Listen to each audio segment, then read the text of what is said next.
অব্র, একদম বিরক্ত করবে না, আমি একটা গুরুত্বপূর্ণ কাজ করছি, দূরে থাকো। অভ্র দরজার পাশে হেলান দিয়ে দাঁড়িয়ে ছিল, মুখে সেই চেনা দুষ্ট হাসি, চোখে অদ্ভুত এক জেদ। বিয়ের পর থেকে এই মেয়েটাকে বুঝতে পারছে না সে। একই ছাদের নিচে থাকে, একই ঘরে ঘুমায়, অথচ দূরত্বটা যেন মাইলের পর মাইল। তবুও অভ্র হাল ছাড়াচ্ছিলে না। কেন দূরে সরিয়ে রাখছেন বৌজান? বিয়ের পর থেকে তো কাছেই আসতে পারলাম না। মানুষজন তো বলে বিয়ের পর নাকি বউ স্বামীকে ছাড়তেই চায় না, আর আমার কপালে পড়েছে উল্টোটা। দেখো, কাজের সময় বিরক্ত করো না। এমনিতেই যতক্ষণ বাসায় থাকি মাথা নষ্ট করে দাও। একটা কেস নিয়ে বসে আছি, মাথা কাজ করছে না তোমার জন্য। অভ্র ধীরে ধীরে এগিয়ে এলো, টেবিলের উপর ছড়িয়ে থাকা ফাইলগুলো দেখেও তার মনোযোগ গেল না। তার পুরো দৃষ্টি আটকে আছে নীলার মুখে। ইউনিফর্ম না পরলেও মেয়েটার মধ্যে সে অফিসার সুলভ কঠিন ভাব সব সময়ই থাকে। তো কি করব বলুন? কাছে আসতে দেন না কেন? আমরা স্বামী স্ত্রী, কাছে আসা তো পাপ না। আমি তো অপরাধ করছি না, নিজের বউয়ের কাছেই আসছি। চুপ করো অব্র, বলছি তো কাজ করছি, যাও তো চোখের সামনে থেকে। অভ্র এবার আর থামলো না, ধীরে ধীরে টেবিলের পাশ ঘুরে নীলার একদম কাছে এসে দাঁড়ালো। নীলার বিরক্ত হয়ে তাকাতে এসে নিচু গলায় বলল, না, যাব না। আপনি আমাকে এড়িয়ে চলেন কেন বলেন তো? কাছে আসতে দেন না, আদর করতে দেন না, এভাবে তো চলতে পারে না। আমি কাছে আসতে চাই, ভালোবাসতে চাই। শাট আপ অব্র, তুমি বুঝতে পারো না আমি তোমাকে পছন্দ করি না। আমার সাথে কি তোমার যায়? তুমি একটা বেকার জুনিয়র ছেলে আর আমি একজন সিনিয়র পুলিশ অফিসার, কথাটা মাথায় রেখো। অভ্র কিছুক্ষণ চুপ করে তাকিয়ে রইল। কথাগুলো যেন বুকের ভেতর লাগলো, কিন্তু মুখের হাসিটা হারালো না। সিনিয়র অফিসার বলেই কি আপনার এত অহংকার? অবশ্যই অহংকার, কারণ আমি এটা নিজ চেষ্টায় অর্জন করেছি। তোমার কোনো যোগ্যতা নেই আমার স্বামী হওয়ার। অভ্র ধীরে মাথা নিচু করলো, তারপর আবার তাকালো তার দিকে, চোখে এবার অন্যরকম আত্মবিশ্বাস। কে বলতে পারে কার কি যোগ্যতা? সেটা তো সময় বলবে ম্যাডাম। অব্র, বিড়বিড় না করে চোখের সামনে থেকে যাও। বড় কেস এসেছে, সেটা হ্যান্ডেল করতে হবে। আমার মুড নষ্ট করো না। অভ্র হঠাৎ টেবিলের উপর হাত রেখে ঝুঁকে পড়ল তার দিকে, ঠোঁটের কোণে দুষ্টু হাসি খেলছে। নো ম্যাডাম, আজকে আদর করতে এসেছি, আদর করেই সরব। খবরদার অব্র, টাচ করবে না। আমি বিয়ের রাতেই বলেছি, মানি না তোমাকে স্বামী হিসাবে, দূরে থাকো। কিন্তু অভ্র যেন কিছুই শুনল না। কয়েক সেকেন্ডের মধ্যে নীলার হাত ধরে নিজের দিকে টেনে নিল। হঠাৎ ঘটে যাওয়া ঘটনায় নীলা হতভম্ব হয়ে গেল। অব্র ছাড়ো, কি করছো? কথা শেষ হওয়ার আগেই অভ্র তার ঠোঁটে নিজের ঠোঁট ডুবিয়ে দিল, শক্ত করে জড়িয়ে ধরল তাকে। কয়েক মুহূর্তের জন্য পুরো ঘরটা নিস্তব্ধ হয়ে গেল। নীলা প্রথমে ধাক্কা দিতে লাগলো, রাগে শরীর কাঁপছে তার, কিন্তু অভ্র ছাড়লো না। যেন এতদিনে জমে থাকা অভিমান, ভালোবাসা আর জেদ সব মিলিয়ে সেই চুমুতেই প্রকাশ পাচ্ছে। দূরে টেবিলের উপর রাখা ফোনটা তখন হঠাৎ বেজে উঠল, আর স্ক্রিনে ভেসে উঠল ডিপার্টমেন্ট থেকে জরুরি কল। অভ্র কয়েক সেকেন্ড পর ধীরে ধীরে নীলাকে ছেড়ে দিল। দুজনেই হাঁপাচ্ছে, নীলার চোখ রাগে লাল হয়ে গেছে, ঠোঁট কাঁপছে অপমানে আর অপ্রস্তুততায়। ঠিক তখনই টেবিলের উপর রাখা ফোনটা একটানা বাজতেই থাকলো। অভ্র বিরক্ত মুখে ফোনটার দিকে তাকিয়ে দাঁতে দাঁত চেপে বলল, ধুর শালার, কল আসার আর সময় পায় না নাকি? মানুষ একটু নিজের বউকে আদর করবে, সেটাও সহ্য হয় না কারো। নীলা তাড়াতাড়ি নিজেকে সামলে নিল, চুল ঠিক করলো, মুখের কঠিন ভাবটা আবার ফিরিয়ে আনলো, যেন কয়েক সেকেন্ড আগের ঘটনাটা তার জীবনে ঘটেনি। ফোনটা হাতে তুলে স্ক্রিনে তাকাতেই বুঝলো থানার কল। এক মুহূর্ত দেরি না করে কল রিসিভ করলো সে। হ্যালো, ইয়েস অফিসার নীলা স্পিকিং। ম্যাম, এখনই থানায় আসতে হবে। নতুন কেস এসেছে, খুব সিরিয়াস দর্শন কেস। ভিকটিমের অবস্থা ভালো না, মিডিয়া জানার আগে আমাদের অ্যাকশন নিতে হবে। কথাটা শুনে নীলার চোখের দৃষ্টি বদলে গেল। মুহূর্তের মধ্যে সে আবার সেই কঠিন পুলিশ অফিসার হয়ে উঠল। ব্যক্তিগত সব অনুভূতি যেন এক সেকেন্ডে মুছে গেল তার মুখ থেকে। ওকে, আমি আসছি, 10 মিনিটের মধ্যে রওনা দিচ্ছি। কল কেটে দিতে সে দ্রুত আলমারির দিকে এগিয়ে গেল। ফাইল গুছিয়ে রাখছে, ব্যাগ নিচ্ছে, তাড়াহুড়ো করে প্রস্তুত হচ্ছে বের হওয়ার জন্য। অভ্র এতক্ষণ চুপচাপ তাকিয়েছিল, তারপর ভুরুকুচকে সামনে এসে দাঁড়ালো। এই সময় কোথায় যাবেন আপনি? রাত প্রায় 12টা বাজে। থানায় জরুরি কেস। অভ্র এবার সিরিয়াস হয়ে গেল, দরজার সামনে দাঁড়িয়ে পথ আটকে দিল। এত রাতে তো বাইরে যেতে পারবেন না, পরিস্থিতি ভালো না, কাল সকালে যান।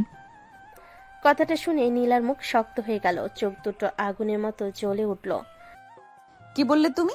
আমি যেতে পারবো না। আমি শুধু বলছি রাত অনেক হয়েছে, বিপদ হতে পারে। আপনি একা। স্টপ ইট অব্র, তুমি ভুলে যাচ্ছ আমি কে। আমি কোনো সাধারণ মেয়ে না যে ভয় পেয়ে ঘরে বসে থাকবো। আমি একজন পুলিশ অফিসার। মানুষের বিপদে পাশে দাঁড়ানো আমার দায়িত্ব। দায়িত্ব আছে ঠিক, কিন্তু আপনি আমার বউও। আপনার কিছু হলে আমি। Please don't act like a husband. আমি আগেই বলেছি তোমাকে আমি স্বামী হিসেবে মানি না, তাই আমার কাজে বাধা দেওয়ার অধিকারও তোমার নেই। কথাগুলো ছুরির মতো বিঁধল অভ্রর বুকে। কয়েক সেকেন্ড সে নিশ্চুপ দাঁড়িয়ে রইল, তারপর ধীরে সরে দাঁড়ালো দরজার পাশ থেকে। নীলা দরজা খুলে বের হয়ে যেতে লাগলো, কিন্তু বের হওয়ার ঠিক আগে অভ্র নিচু গলায় বলল, ঠিক আছে ম্যাডাম, যান। তবে মনে রাখবেন, আজ থেকে আমি আর থামাবো না, যা হওয়ার সামনে থেকেই দেখব। নীলা এক সেকেন্ড থেমে গেল, কিন্তু পেছনে তাকালো না। শব্দ পায়ে পেরিয়ে গেল রাতের অন্ধকারে, আর দরজার সামনে দাঁড়িয়ে অভ্র ধীরে ধীরে মুঠো শক্ত করলো। তার চোখে তখন অদ্ভুত এক চিন্তার ছায়া। দরজাটা বন্ধ হওয়ার শব্দটা পুরো ফ্ল্যাট জুড়ে প্রতিধ্বনির মতো বাজলো। কয়েক মুহূর্ত অভ্র ঠিক সেখানেই দাঁড়িয়ে রইল। নীলার বলা কথাগুলো বারবার মাথার ভেতর ঘুরছে। তোমাকে আমি স্বামী হিসেবে মানি না। মুখে হাসি থাকলেও ভিতরে কোথাও যেন একটা চাপা কষ্ট জমে উঠল। ধীরে ধীরে রুমে এসে বিছানার পাশে বসে পড়ল সে। ঘরটা অদ্ভুত নীরব লাগছে। কয়েক মিনিট আগেও যেখানে ঝগড়া, কথা আর উত্তেজনায় ভরা ছিল সবকিছু, এখন সেখানে শুধু শূন্যতা।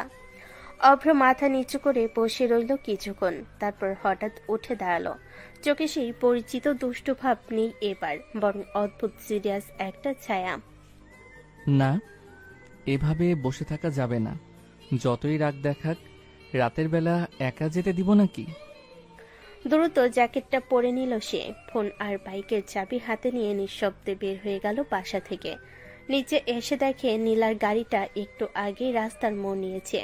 অভ্র দূর থেকে নিজের বাইক স্টার্ট করলো। ইঞ্জিনের শব্দ কম রেখে ধীরে ধীরে গাড়িটার পেছনে চলতে লাগলো সে। দূরত্ব বজায় রেখে ফলো করছে, যেন কোনোভাবে নীলা বুঝতে না পারে। রাত তখন গভীর, রাস্তার লাইটগুলো ফাঁকা শহরের উপর হলুদ আলো ফেলছে। মাঝে মধ্যে পুলিশের গাড়ির লাল নীল লাইট ঝলসে উঠছে দূরে কোথাও। অভ্র চোখ পুরো সময় নীলার গাড়ির ওপর। নিজের অজান্তে নিচু গলায় বলল, যতই সিনিয়র অফিসার হন ম্যাডাম, আজকে আপনাকে একা ছাড়ছি না। কিছুক্ষণ পর গাড়িটা থানার সামনে গিয়ে থামলো। নীলা দ্রুত নেমে পড়ল। মুখে কঠিন ভাব, চোখে দায়িত্বের ছাপ স্পষ্ট। সে একবারও পিছনে তাকালো না। অভ্র দূরের অন্ধকারের পাশে বাইক থামিয়ে দাঁড়িয়ে রইল। হেলমেট খুলে থানার গেটের দিকে তাকিয়ে মুচকি হাসল। যান ম্যাডাম, কাজ করেন, আমি আছি আশেপাশেই। ওদিকে নীলা দ্রুত ভেতরে ঢুকতেই কয়েকজন অফিসার উঠে দাঁড়ালো। সবে স্পষ্ট বুঝতে পারছে কেসটা গুরুতর। পরিবেশ ভারী হয়ে আছে। একজন সাব ইন্সপেক্টর এগিয়ে এসে ফাইল বাড়িয়ে দিল। ম্যাম, ভিকটিম হাসপাতালে আছে, প্রাইমারি রিপোর্ট এসেছে। ঘটনাটা আজ সন্ধ্যার দিকে হয়েছে। সন্দেহভাজন কয়েকজনের নামও পাওয়া গেছে। নীলা চেয়ার টেনে বসলো। চোখের সামনে ফাইল খুলতে তার মুখ আরো কঠিন হয়ে গেল। সব ডিটেলস লিখুন, টাইম, লোকেশন, প্রত্যক্ষদর্শী কারা ছিল, কিছু বাদ যাবে না। সে নিজেই কলম হাতে নিয়ে কেস ডায়েরিতে লিখতে শুরু করলো। দ্রুত কিন্তু নিখুঁতভাবে প্রতিটা তথ্য নোট করছে। তার চোখে তখন শুধু দায়িত্ব, কোনো আবেগ নেই। থানার ভেতরে ব্যস্ততা বেড়ে গেল। কেউ ফোন করছে, কেউ রিপোর্ট আনছে, কেউ আবার সন্দেহভাজনদের লোকেশন ট্র্যাক করার চেষ্টা করছে। ঠিক সেই সময় থানার বাইরে অন্ধকারে দাঁড়িয়ে থাকা অভ্র ধীরে ধীরে চারপাশে নজর বোলালো। তার দৃষ্টি হঠাৎ রাস্তার অপর পাশে দাঁড়িয়ে থাকা কয়েকজন সন্দেহভাজন লোকের ওপর গিয়ে থামলো। লোকগুলো থানার দিকে তাকিয়ে ফিসফিস করছে। অভ্রের চোখ মুহূর্তেই সরু হয়ে গেল। ঠোঁটের কোণে ধীরে ধীরে অন্যরকম এক হাসি ফুটে উঠল। মনে হচ্ছে রাতটা শান্তিতে কাটবে না ম্যাডাম। থানার ভেতর তখন পুরো পরিবেশ টান টান উত্তেজনা ভরা। রাত যত গভীর হচ্ছে কেসটার গুরুত্ব ততই স্পষ্ট হয়ে উঠছে সবার কাছে।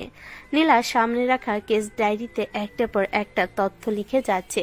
তার চোখে ঘুম নেই, ক্লান্তি নেই, শুধু দায়িত্ব আর রাগ। কারণ সে জানে এ ধরনের কেস শুধু একটা ফাইল না, একটা মেয়ের ভেঙে যাওয়া জীবন। ভিকটিমের স্টেটমেন্ট পুরোটা রেকর্ড করা হয়েছে? জি ম্যাম, কিন্তু মেয়েটা ট্রমায় আছে, ঠিকমতো কথা বলতে পারছে না।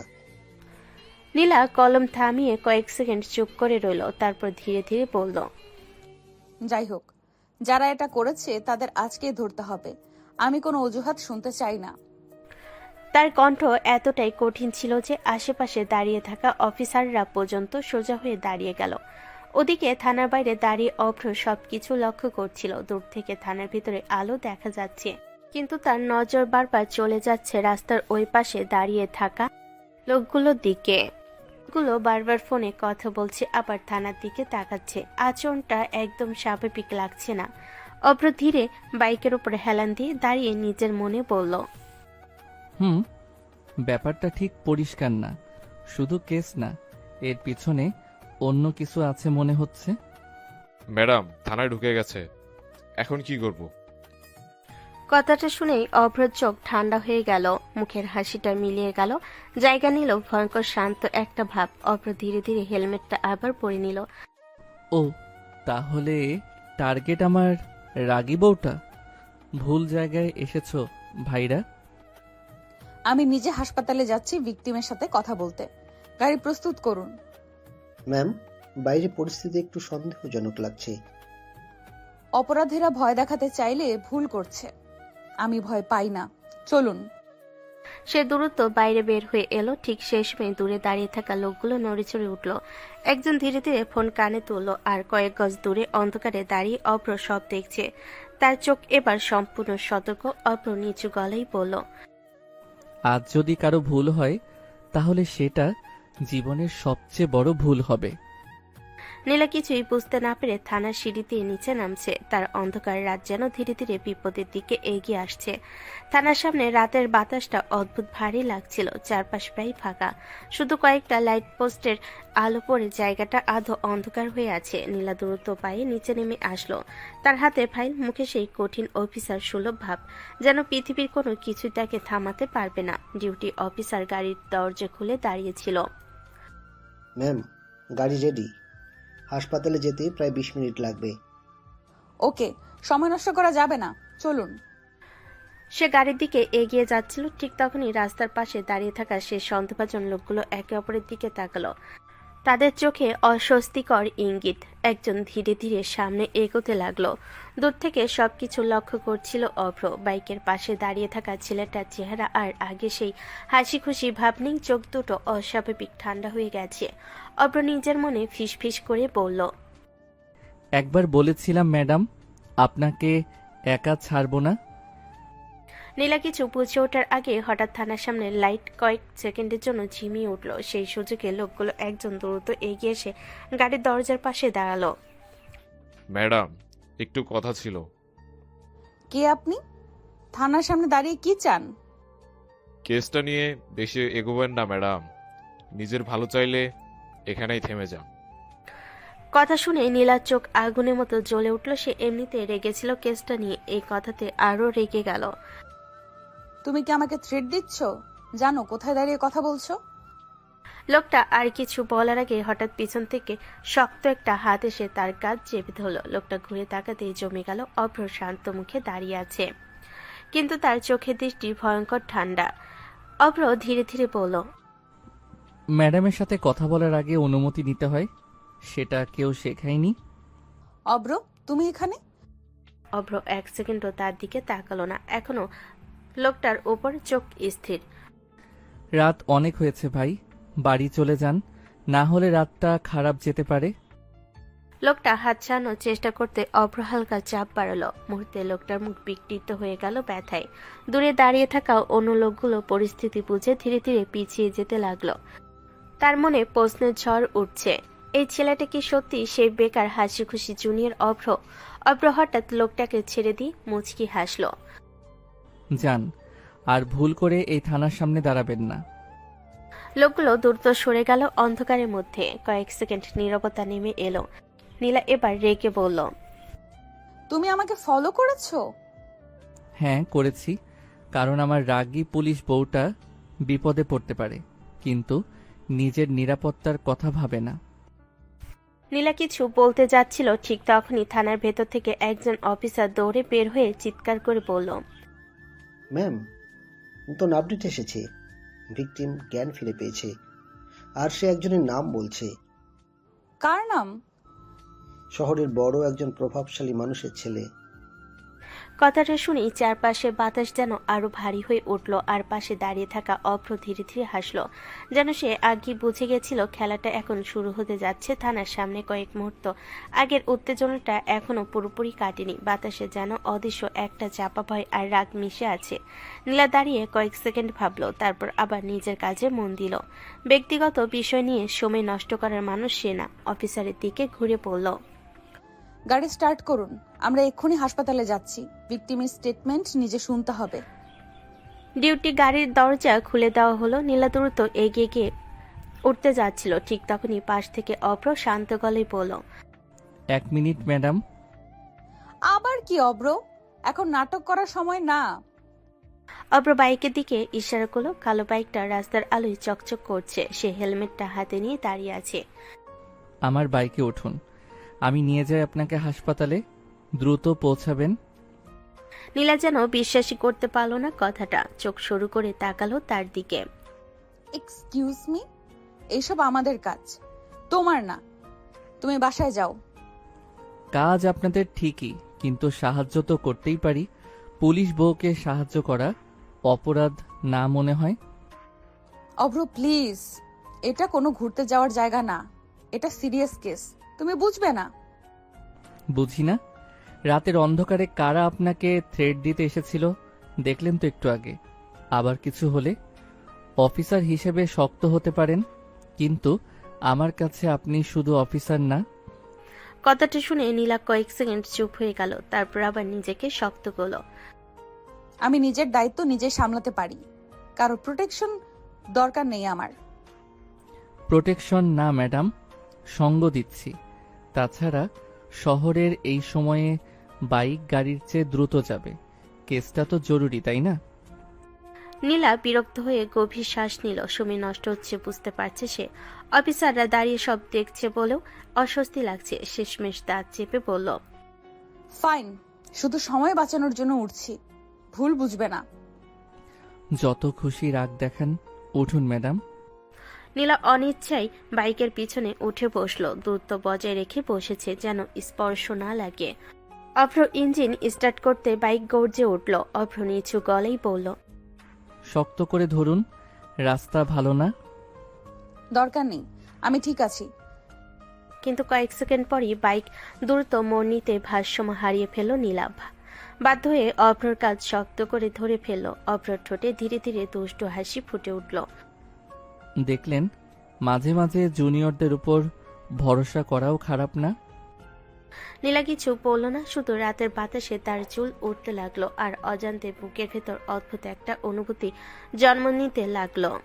রাতের শহর তখন প্রায় নিস্তব্ধ। বাইকের গতির সাথে সাথে ঠান্ডা বাতাসও এসে বারবার নীলার মুখে লাগছে। রাস্তার লাইটগুলোতে একটার পর একটা পিছনে পড়ে যাচ্ছে। অভ্র খুব দ্রুত কিন্তু নিয়ন্ত্রণভাবে বাইক চালাচ্ছে। তার চোখ পুরো সময় সামনে, কিন্তু মন যেন অন্য কিছু হিসাব করছে। নীলা পিছনে বসে আছে চুপচাপ। প্রথমে দূরত্ব রেখে বসেছিল, কিন্তু রাস্তার উপর হঠাৎ ব্রেক আর মোড়ের কারণে কয়েকবার ভারসাম্য হারিয়ে ফেলায় অজান্তে অগ্রসার শক্ত করে ধরে আছে। বিষয়টা বুঝতেই মুখ শক্ত করে অন্যদিকে তাকালো সে। স্পিড কমাও অব্র, এটা রেস না। চিন্তা করবেন না ম্যাডাম, আপনাকে নিরাপদে পৌঁছানো এখন আমার স্পেশাল ডিউটি।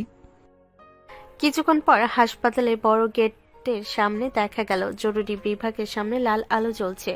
কয়েকটা পুলিশ গাড়ি আগেই এসে দাঁড়িয়ে আছে। বাইক থামাতে নীলা দ্রুত নেমে পড়ল। হাসপাতালের ভেতরে ঢুকতেই এক ধরনের ভারী পরিবেশ তাদের ঘিরে ধরল। করিডোরে নার্সদের দৌড়াদৌড়ি, কোথাও কান্নার শব্দ, কোথাও আবার ফিসফিস করে কথা বলছে পুলিশ সদস্যরা।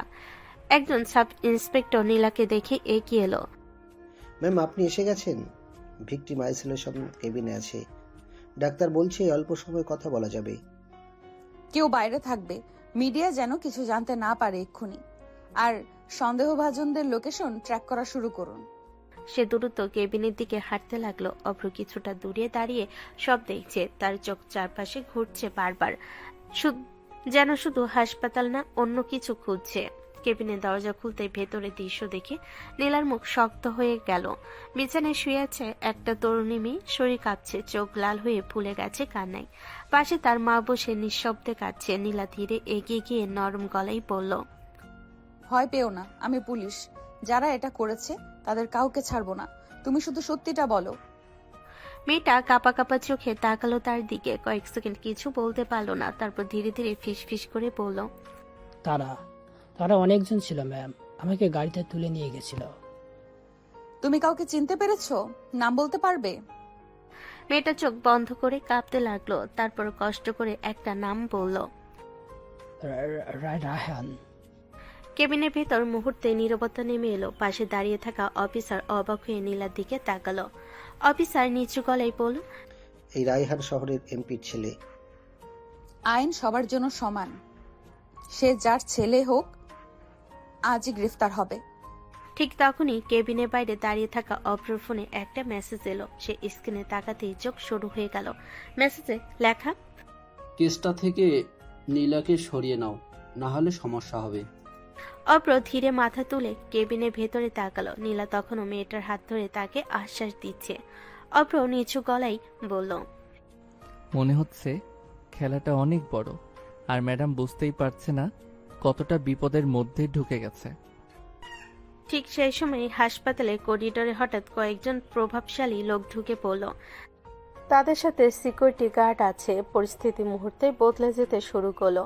হাসপাতালের করিডোরটা হঠাৎ করে অস্বাভাবিকভাবে ভারী হয়ে উঠল। কয়েকজন দামি পোশাক পরা লোক দ্রুত ভেতরে ঢুকলো। তাদের সাথে দুজন বডিগার্ডও আছে।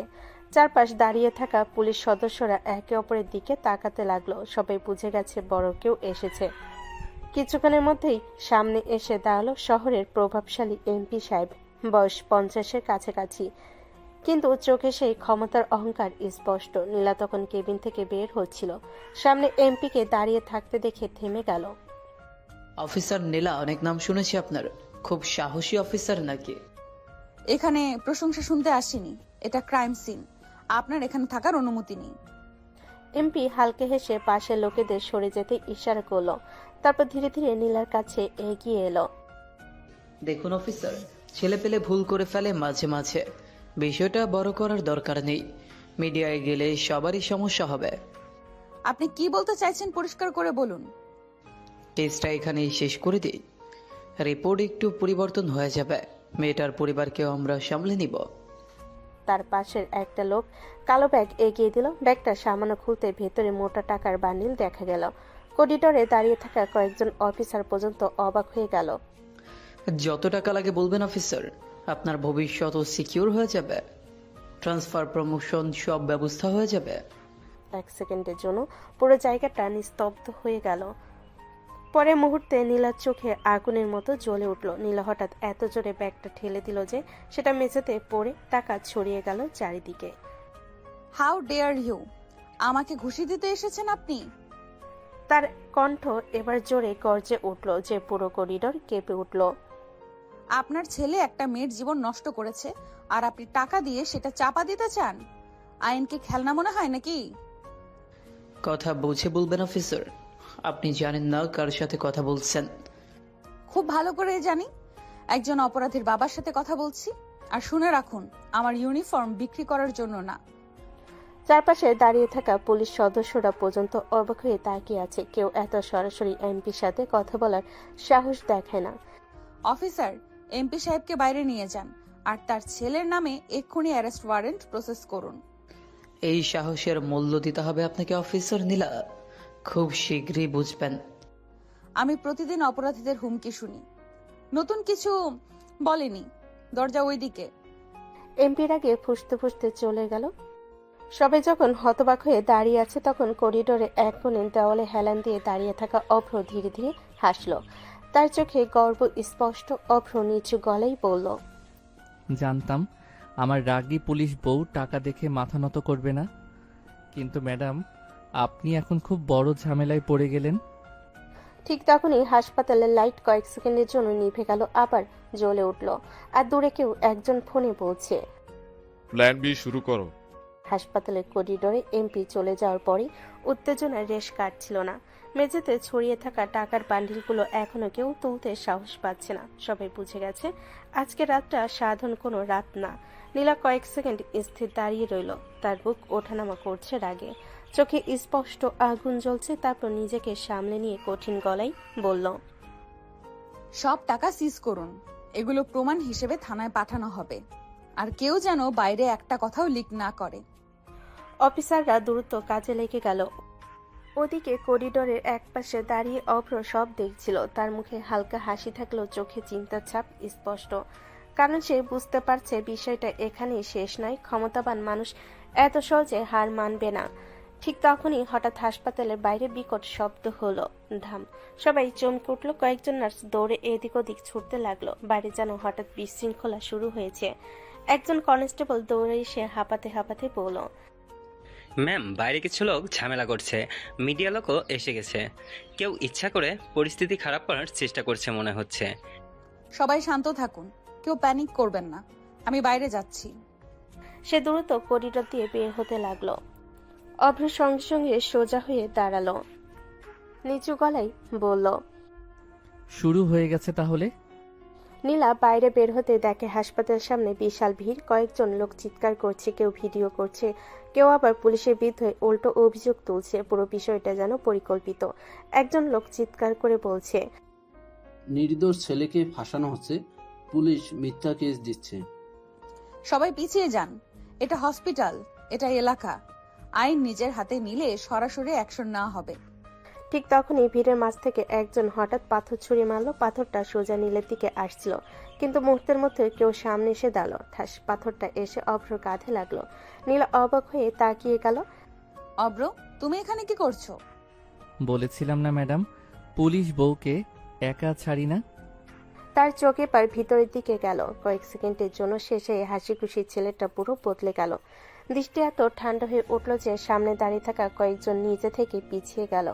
অভ্র নিচু গলায় বলল, যারা খেলাটা শুরু করেছে মনে হয় তারা জানে না শেষটা কত খারাপ হতে পারে। নীলা প্রথমবারের মতো অভ্রর দিকে অন্যরকম দৃষ্টিতে তাকালো। তার মনে প্রশ্ন জন্মাচ্ছে, এই মানুষটা আসলে কে? আর দূরে দাঁড়িয়ে কেউ একজন ফোনে বলল, মেয়েটাকে ভয় দেখিয়ে লাভ নেই, এখন অফিসারকেই সরাতে হবে।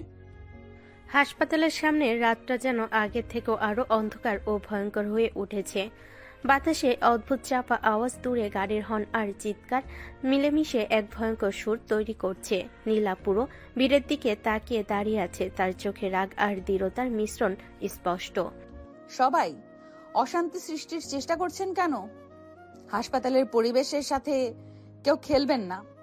পুলিশ মিথ্যা মামলা করেছে, আমাদের ছেলেকে ফাঁসানো হচ্ছে। শান্ত হন, কেউ আইন নিজের হাতে তুলে নিলে সরাসরি অ্যাকশন নেওয়া হবে। অব্র, তুমি চলে যাও। বলেছি না রাতের এই ঝড় মোকাবেলা করতে একা হবেন না। পুলিশ বউকে কেউ একা পেয়ে কিছু করতে পারবে না। ভিড়ের মধ্যে কিছু লোক অবাক হয়ে পিছিয়ে গেল। অভ্রের চোখে সেই দৃষ্টি ঠান্ডা এবং গভীর, মুহূর্তেই তাদের ভীত করে দিল। নীলা নিজে শ্বাস নিয়ে ধীরে বলল, তুমি আবার বিপদে পড়তে যাচ্ছ। এইভাবে তুমি নিজেকে... আমি জানি ম্যাডাম, কিন্তু যাকে আপনি রক্ষা করতে চান তার পাশে থাকা আমার দায়িত্ব। হাসপাতালের বাইরে ধীরে ধীরে পরিস্থিতি কিছুটা নিয়ন্ত্রণে এলো। ভিড় সরিয়ে পুলিশ ব্যারিকেড টেনে ফেলেছে। মিডিয়ার লোকেদের নিরাপদ দূরত্বে রাখা হলো। হাসপাতালের করিডোরে এখন শান্তি নেমে এসেছে, কিন্তু নীলা পুরোপুরি ক্লান্ত। চোখের গভীরে অস্থিরতা, শরীরে মানসিক চাপ স্পষ্ট। অভ্র দূরে দাঁড়িয়ে নীলার দিকে তাকালো, নিচু গলায় বলল, ম্যাডাম, এখন বাসায় চলুন। আপনি একা ক্লান্ত হয়ে পড়েছেন। আমি ঠিক আছি। হ্যাঁ চলো। সত্যি আজ শরীরটা একেবারে টায়ার্ড হয়ে গেছে। ঠিক আছে, তবে আগে আমাকে কথা দিতে হবে। আপনি ক্লান্ত, আমি আপনার পাশে থাকব। নদীর মতো শান্ত রাতের বাতাসে তারা ধীরে ধীরে গাড়ির দিকে এগোলো। অভ্র বাইকের পাশ দিয়ে এগিয়ে হালকা ইশারা করলো। বাইকে উঠুন ম্যাডাম, বাসায় পৌঁছানো দ্রুত হবে। নীলা প্রথমে কিছুটা দ্বিধা করলো, ধীরে ধীরে বাইকের পিছনে বসলো। মাথা একটু নিচু করে নিয়েছে যেন আর কোনো ঝুঁকি না থাকে। রাস্তা ক্রমশ ফাঁকা, হালকা বাতাসে চুল উড়ে যাচ্ছে। অভ্র চালাচ্ছে মনোযোগ দিয়ে, আর নীলা চুপচাপ শুধু বসে আছে। শরীর আর মন দুটোই ক্লান্ত। বাসায় পৌঁছানোর পরপরই দুজন ধীরে ধীরে ভেতরে ঢুকলো। নীলা টানা এক দীর্ঘশ্বাস ফেলল। উফ, শেষমেশ কত ক্লান্ত লাগে। হ্যাঁ ম্যাডাম, এখন আর কিছু নয়, শুধু বিশ্রাম। কিন্তু দুজনেরই মনে হঠাৎ এক অদ্ভুত অনুভূতি হলো, খাবারের জন্য খিদে। নীলার মাথা ঘোরাতে লাগলো। অব্র, আমার সত্যি খিদে পেয়েছে। চিন্তা নেই, আমি নুডলস বানিয়ে আনি, আমরা দুজন মিলে খাবো। কিছুক্ষণ পর রান্নাঘরের পাশে দুজন বসে নুডলসের প্যাকেট খুললো। খাবারের গন্ধে যেন ক্লান্তি আর রাগ মিলেমিশে যাচ্ছে। দুজনই একটু একটু করে শান্ত হতে লাগলো। নীলা চুপচাপ খাচ্ছিল। অভ্র তার দিকে তাকিয়ে মৃদু হাসলো। দেখলাম ব্যস্ত রাতের পর খাবারের এই মুহূর্তটা অনেক শান্তি দেয়। খাওয়া শেষ হতেই ঘরে নীরবতা নেমে এলো। নুডলসের বাক্স ফাঁকা, কিন্তু দুজনের শরীর ও মন এখনো ক্লান্ত। নীলা আস্তে আস্তে বলল, উফ, এত ক্লান্তি। হ্যাঁ, মনে হচ্ছে শুয়ে পড়লে ভালো হয়। অভ্র হঠাৎ ধীরে এগিয়ে এসে কোলে তুলে নিল। নীলা হতবাক হয়ে চেঁচিয়ে উঠল। কি করছো অব্র? পুলিশ হয়ে বড় বড় কেস হ্যান্ডেল করেন, আর আপনার মতো ক্লান্ত বউকে একা থাকতে দিতে পারবো না। আমার পা আছে, আমি নিজেই হাঁটতে পারি। হাঁটার দরকার কি বউজান? আমি থাকি তো সবকিছু নিজের মতো করে ঠিক করি। কথা শেষ হতে সে নীলাকে কোলে নিয়ে রুমের দিকে এগোলো। নীলা ভেতরে গিয়ে বিছানায় নামার চেষ্টা করলো, কিন্তু অভ্র কোলে ধরে বিছানায় স্থির করলো। উফ অব্র, এবার তো নিজেই নামতে পারি। কাজ তো হলো ম্যাডাম, এখন স্বামীর মনোরঞ্জনের পালা। তোমার পাগলামি দেখলে রাগ লাগে অব্র। অভ্র বিন্দুমাত্র পাত্তা না দিয়ে ধীরে ধীরে নীলা ঠোঁটে ঠোঁট ডুবিয়ে কিস করতে লাগলো। নীলা চমকে সরিয়ে দিল। উফ উফ অব্র, তুমি কি করছো? অভ্র কিছু বলল না, আবার কিস শুরু করলো। এবার আর কোনো শব্দ নেই, শুধু দুজনের নিঃশ্বাস আর কণ্ঠের ফিসফিস। নীলা একবার আরো জোরে ঠেলল।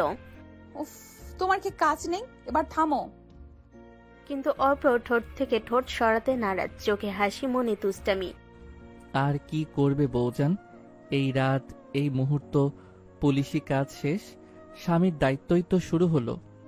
নীলা চুপচাপ ঠোঁট চেপে ধরল। অগোচরে তার মন ধীরে ধীরে সেই ক্লান্তি আর রাগের মাঝে কিছুটা অদ্ভুত উষ্ণতা অনুভব করতে লাগলো।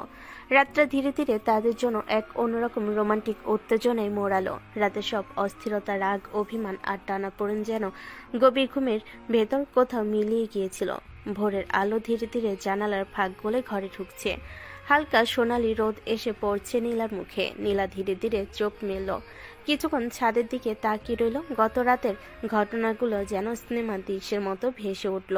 তারপর মাথা ঝাঁকিয়ে উঠে বসল। আজ অনেক কাজ, নিজেকে সামলে নিতে হবে। সে চুপচাপ বাথরুমে ঢুকে গোসল করে নিল। ঠান্ডা পানির ছোঁয়ায় শরীর মন কিছুটা সতেজ হয়ে উঠল।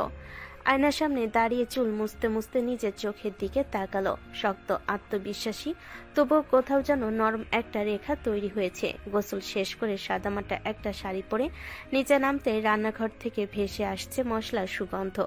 পেঁয়াজ রসুন ভাজার গন্ধে পুরো বাড়ি যেন উষ্ণ হয়ে উঠছে।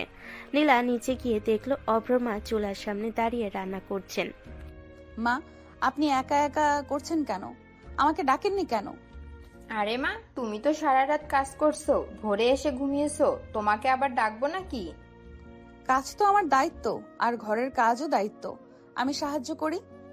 তুমি না সত্যি অন্যরকম মেয়ে, বাইরে এত বড় অফিসার আর ঘরে এত সাধারণ। ইউনিফর্ম খুললে আমি শুধু এই বাড়ির বউ। সে চুলার পাশে দাঁড়িয়ে ডাল নেড়ে দিল, তরকারিতে লবণ মেপে দিল।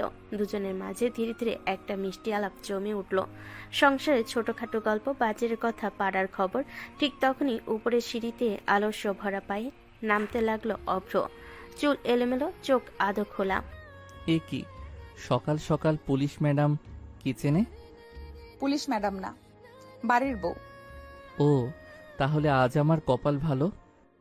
তোমরা দুজন আবার শুরু করো না, আগে নাস্তা করো। রান্নাঘরের ভেতর সকালবেলা সেই উষ্ণ পরিবেশ যেন নতুন এক দিনে শুরু হলো। গত রাতের সব রাগ, উত্তেজনা, অস্থিরতার পর আজকের সকালটা একটু অন্যরকম, শান্ত, ঘরোয়া, আর কোথাও যেন সম্পর্কের সূক্ষ্ম এক বদল। সকালের নাস্তার টেবিল ভরে গেছে গরম পরোটা, ডাল আর ডিম ভাজিতে। রান্নাঘরের উষ্ণ গন্ধে ঘরটা ভরে আছে। নীলা প্লেটে খাবার তুলে বসেছে, কিন্তু চোখে সেই আগের দৃঢ়তা, যেন মনটা পুরোপুরি বিশ্রাম নেয়নি। অভ্র চেয়ারে হেলান দিয়ে বলল, আজকে কিন্তু আর কোনো কেস না, আজ শান্তিতে খাওয়া হবে। আমার হাতে কি সময় থাকে? দুইজনেই চুপচাপ খাও, সকাল সকাল ঝগড়া করো না। ঠিক তখনই নীলার ফোনটা টেবিলের উপর কাঁপতে শুরু করলো। স্ক্রিনের থেকে ভেসে উঠল থানা। টেবিলের পরিবেশ মুহূর্তেই বদলে গেল। নীলা ফোনটা রিসিভ করতে ওপাশ থেকে তাড়াহুড়ো ভরা কণ্ঠ। ম্যাম, আসামি রায়হানের উপর আমরা কড়া নজর রেখেছিলাম। এখন সে বিদেশে পালানোর প্ল্যান করছে। আজ রাতের ফ্লাইটের চেষ্টা করছে। লোকেশন? ম্যাম, এয়ারপোর্টের দিকে মুভ করছে। আমাদের টিম ফলো করছে। আমি এক্ষুনি আসছি। ওকে হাতে নাতে ধরবো, এক পাও বের হতে পারবে না। এখনই? নাস্তা তো শেষ করলেন না? অপরাধীরা সময় দেখে পালায় না অব্র। দায়িত্ব ডাকলে আমাকে যেতে হবে। সাবধানে যেও মা। চিন্তা করবেন না, আজই শেষ করব এই কেস। আমি যাচ্ছি আপনার সাথে। না, এটা অফিসিয়াল অপারেশন। তুমি শুধু অফিসার না, আপনি আমার স্ত্রীও। বিপদে একা যেতে দেব না। ফোনটা কেটে যাওয়ার পরও কয়েক সেকেন্ড নীলা স্থির দাঁড়িয়ে রইল। চোখের ভেতর আগুনের মতো দৃঢ়তা, ঠোঁট শক্ত করে চেপে ধরা। সকালের শান্ত পরিবেশ যেন মুহূর্তেই বদলে গেছে। সে ধীরে ধীরে সিঁড়ি পেয়ে উপরে উঠতে লাগলো। প্রতিটা পা ফেলার যেন একটা সিদ্ধান্তের শব্দ। অভ্র নিচ থেকে তাকিয়ে আছে। নীলা, এখন কথা বলার সময় না। রুমে ঢুকে দরজাটা ভেতর থেকে লাগিয়ে দিল। কয়েক সেকেন্ড দেওয়ালের সাথে হেলান দিয়ে চোখ বন্ধ করলো। তারপর ধীরে আলমারির দরজা খুলল। ভেতরে ঝুলছে তার ইউনিফর্ম, ইস্ত্রি করা পরিপাটি, গর্বের প্রতীক। নীলা ইউনিফর্মটা হাতে তুলে নিল, আঙ্গুল বুলিয়ে নিল কাঁধের ব্যাজে। আজ পালাতে পারবো না রায়হান। সে দ্রুত শাড়ি বদলে ইউনিফর্ম পরে নিল। বোতামগুলো এক এক করে লাগাতে লাগাতে তার চোখের কোমলতা মিলিয়ে গেল। জায়গা নিল কঠোর দায়িত্ববোধ। কোমরে বেল্ট পরল, হোল স্টারে সার্ভিস পিস্তল ঠিক করলো। চুল শক্ত করে বেঁধে আয়নার সামনে দাঁড়ালো। আয়নায় এখন আর ঘরের বউ না, দাঁড়িয়ে আছে এক সিনিয়র পুলিশ অফিসার। ঠিক তখন দরজায় হালকা নক। ঢুকবো? নীলা দরজা খুলল। অভ্র কিছুক্ষণ চুপচাপ তাকিয়ে রইল। তারপর শান্ত কণ্ঠে বলল, যখন ইউনিফর্ম পরেন আপনাকে আলাদা লাগে। কারণ তখন আমি শুধু তোমার নীলা না, আমি আইনের প্রতিনিধি। সাবধানে থাকবেন, লোকটা মরিয়া হয়ে আছে। মারিয়া অপরাধী যতই হোক, আইন তার চেয়ে শক্ত। সে ক্যাপটা হাতে নিয়ে বেরিয়ে গেল। সিঁড়ি দিয়ে নামার সময় বুটের শব্দে পুরো বাড়ি কেঁপে উঠছে যেন। মা দরজার পাশে দাঁড়িয়ে দোয়া পড়ছেন। আল্লাহ ভরসা মা। নীলা মায়ের দিকে তাকিয়ে হালকা মাথা নেড়ে বেরিয়ে গেল। বাইরে গাড়ির দরজা খুলতেই সকালে রোদ তার ইউনিফর্মে ঝিলিক দিল। আজ আর কোনো দ্বিধা নেই, আজ শুধু অভিযান। বাড়ির গেট পেরিয়ে পুলিশের জিপটা যখন রাস্তায় উঠল, তখন সকালের রোদ পুরো শহরটাকে জাগিয়ে তুলেছে। কিন্তু নীলার চোখে কোনো সকাল নেই, আছে শুধু দায়িত্ব, কৌশল আর তারা। ড্রাইভার আয়নায় তাকিয়ে বলল, ম্যাম, সরাসরি এয়ারপোর্টে? না, আগে থানায়। অপারেশনের প্ল্যান ছাড়া কেউ নড়বে না।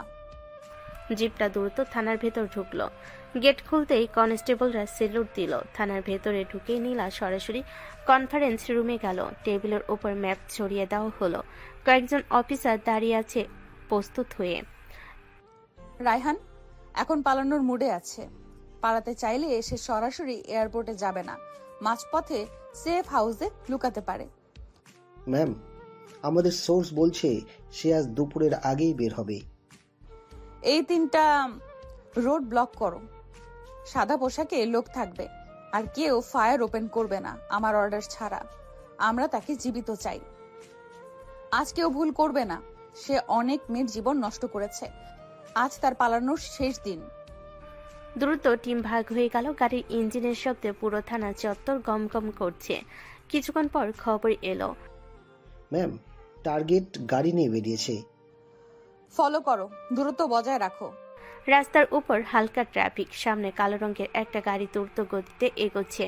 অফিসার ফিসফিস করে বলল, ম্যাম, ও সন্দেহ করছে, স্পিড বাড়াচ্ছে। হঠাৎ রায়হানের গাড়ি একটা মোড়ে ঘুরে হঠাৎ ব্রেক করলো। দরজা খুলে দৌড় দিতে লাগলো ভেতরে গলির দিকে। নীলা জিপ থেকে নেমে চিৎকার করলো, রায়হান থামো, পুলিশের হাতে নিজেকে সমর্পণ করো। রায়হান পিছনে তাকিয়ে দৌড় বাড়ালো।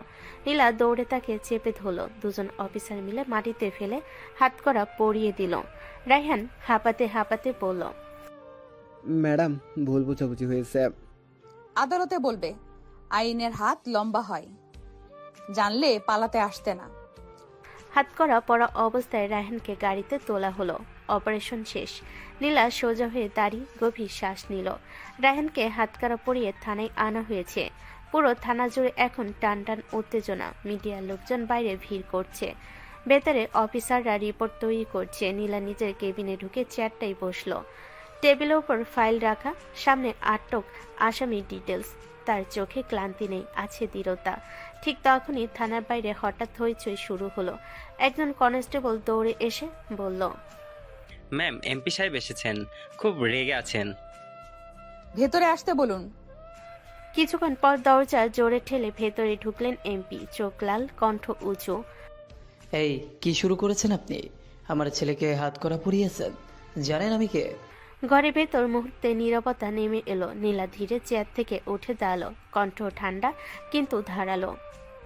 আমি জানি আপনি কে, কিন্তু এই থানার ভেতরে সব আইনের অধীন। এটা রাজনৈতিক ষড়যন্ত্র। আমার ছেলেকে ফাঁসানো হয়েছে। এখনই ছেড়ে দিন তাকে। প্রমাণ যদি হয় আপনার ছেলে নির্দোষ, তাহলে তাকে সম্মানের সাথে ছেড়ে দেওয়া হবে, কিন্তু তার আগে না।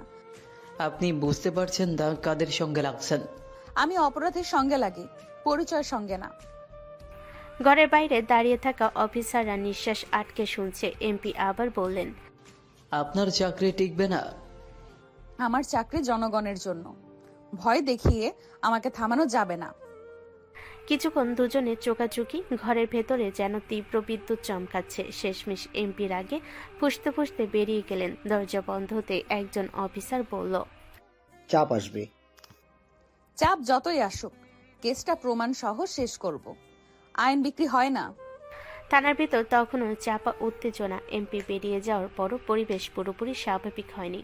অফিসাররা ফাইল নিয়ে ব্যস্ত। কেউ ফোনে রিপোর্ট দিচ্ছে, কেউ আসামি জবানবন্দি লিখছে। নীলা নিজের কেবিনে বসে কেস ডায়েরির পাতা উল্টাচ্ছে। চোখে ক্লান্তি নেই, কিন্তু ভেতরে জমে আছে দিনের চাপ। ঠিক তখন দরজায় হালকা নক। ভেতরে আসুন। দরজা খুলতেই অভ্র ঢুকে পড়ল। সাধারণ শার্ট প্যান্ট, কিন্তু মুখে চেনা দুষ্টু হাসি। নীলা অবাক হয়ে তাকালো। তুমি এখানে কেন? থানায় কি কাজ তোমার? বউজানকে মিস করছি, তাই চলে এলাম। এটা থানা, বাড়ি না, সিরিয়াস জায়গা। জানি তো, তাই ভাবলাম সিরিয়াস মুখটার একটু হাসি দরকার। রাতের কথা কিন্তু আমি ভুলে যাইনি অব্র। তুমি জোর করছো আমাকে। ঘরের বাতাস হঠাৎ ভারী হয়ে গেল। অভ্র মুখের হাসি একটু মিলান হলো, কিন্তু সে হালকা স্বরে বলল, জোর না, ভালোবেসেছি, মারিনি তো। ভালোবাসা মানে কারো ইচ্ছাকে অগ্রাহ্য করা না। আমি না বলেছিলাম। আপনি সবসময় দেয়াল তুলে রাখেন নীলা, আমি শুধু সেই দেয়াল ভাঙতে চেয়েছি। দেওয়াল ভাঙার আগে দরজায় নক করতে হয়, এটা মনে রেখো। কথাগুলো নরম কিন্তু ভীষণ স্পষ্ট। অভ্র কিছুক্ষণ চুপ করে রইল। বাইরে কনস্টেবলের কণ্ঠ শোনা যাচ্ছে, ভেতরে অদ্ভুত নীরবতা। অভ্র ধীরে বলল, ঠিক আছে, হয়তো ভুল করেছি, কিন্তু আপনাকে হারাতে চাই না। আমাকে হারাতে না হলে আগে আমাকে বুঝতে শেখো। কেবিনের ভেতর তখনও ভারী নীরবতা। অভ্র চুপচাপ দাঁড়িয়ে আছে। নীলা টেবিলের উপর হাত রেখে কিছুক্ষণ চিন্তায় ডুবে। দুজনের মাঝখানে কথাগুলো বাতাসে ঝুলে আছে, অসমাপ্ত, অমীমাংসিত। ঠিক তখনই দরজায় তড়িঘড়ি নক। একজন সাব ইন্সপেক্টর ভেতরে ঢুকে স্যালুট করলো। স্যার, রায়হান কিছুতেই স্বীকার করছে না, বারবার বলছে সে নির্দোষ। নীলার চোখের ভেতর সঙ্গে সঙ্গে বদল এলো। ব্যক্তিগত আবেগ মুহূর্তেই সরিয়ে রাখলো সে। তারপর শক্ত কণ্ঠে বলল, ভিডিও রেকর্ডিং চালু আছে তো? জি ম্যাম, পুরো জেরা রেকর্ড হচ্ছে। ভালো, আমি আসছি। এখন আবার জেরা? অপরাধী স্বীকার না করলে প্রমাণ দিয়েই তাকে কোণঠাসা করতে হয়। সে কেবিন থেকে বেরিয়ে জেরা কক্ষের দিকে হাঁটতে লাগলো। বুটের শব্দ করিডোরে প্রতিধ্বনিত হচ্ছে। ভেতরে রায়হান চেয়ারে বসে, মুখে জেদি ভাব। ম্যাডাম, আমি কিছু করিনি, আপনারা আমাকে ফাঁসাচ্ছেন। নীলা সামনে এগিয়ে গিয়ে চেয়ার টেনে বসলো, চোখ সরাসরি তার চোখে। তারপর শক্ত কণ্ঠে রাগ নিয়ে বলল, তুমি ভাবছো চুপ থাকলেই বাঁচবে? ফরেনসিক রিপোর্ট এসেছে, কল রেকর্ড আছে, সিসিটিভি ফুটেজ আছে। সব সাজানো। সত্যি স্বীকার করানোর অনেক পদ্ধতি আছে, কিন্তু আমরা আইন মেনে কাজ করি। কেউ হাত তুলবে না, কোনো রকম জোরাজুরি হবে না, আইনের বাইরে এক পাও না। তবে মনে রেখো, মিথ্যা গল্প বেশিক্ষণ টেকে না, প্রমাণের সামনে সবাই সোজা হয়ে যায়। রায়হানের কপালে ঘাম জমেছে। নীলা শান্ত স্বরে বলল, এখনো সময় আছে, সত্যি বলো। আদালতে স্বীকারোক্তি দিলে আইনের চোখে সেটার মূল্য থাকে। ঘরে বাতাস ভারী, ক্যামেরা রেকর্ড করছে প্রতিটা শব্দ, প্রতিটা নিঃশ্বাস। বাইরে দাঁড়িয়ে অভ্র কাছের ওপার থেকে দেখছে। এই নীলা একেবারে অন্য মানুষ। যারা কক্ষের ভেতরের বাতাসটা ভারী হয়ে আছে, ঘড়ির কাঁটা টিকটিক শব্দ করছে, কিন্তু সেই শব্দ যেন উত্তেজনার নিচে চাপা পড়ে গেছে। রায়হান চেয়ারে হেলান দিয়ে বসে আছে, মুখে একরকম জেদি হাসি। ম্যাডাম, যতই চাপ দেন, আমি কিছু স্বীকার করব না। শেষবার জিজ্ঞেস করছি, ঘটনাস্থলে তুমি ছিলে কি না? না। ঠিক আছে, যেহেতু তুমি মুখে বলছো না, আমরা প্রমাণের ভাষায় কথা বলবো। তাকে লকআপে নাও, মেডিকেল চেক আপ করিয়ে আনো, সব নিয়ম মেনে। আপনারা কিছুই করতে পারবেন না, আমার বাবা এমপি। এই ঘরে শুধু আইন কথা বলে। দুই কনস্টেবল তাকে ধরে নিয়ে গেল। করিডোরে হালকা ধস্তাধস্তি হলো, কারণ রায়হান নিজেকে ছাড়ানোর চেষ্টা করছে, কিন্তু পুলিশ সদস্যরা তাকে ধরে লকআপের দিকে নিয়ে গেল। অভ্র দূর থেকে সব দেখছে। অভ্র নিচু গলায় বলল, ও স্বীকার করবে না এত সহজে।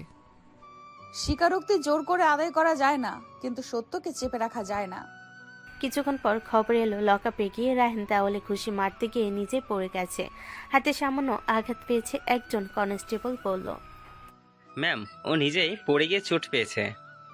সঙ্গে সঙ্গে ডাক্তার ডাকো, ইনজুরি রিপোর্ট তৈরি করো। কোনো অভিযোগের সুযোগ দেওয়া যাবে না। চাপ বাড়বে, কিন্তু আমরা নিয়ম ভাঙবো না।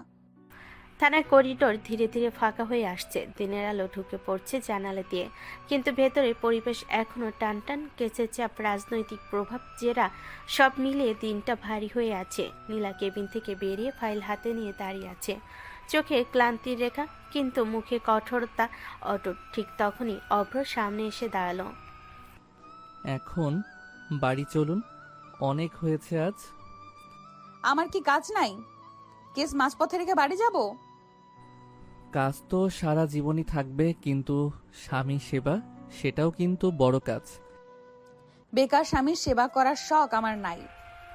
কয়েকজন অফিসার পাশ দিয়ে যেতে যেতে থমকে তাকালো, তারপর চুপচাপ সরে গেল।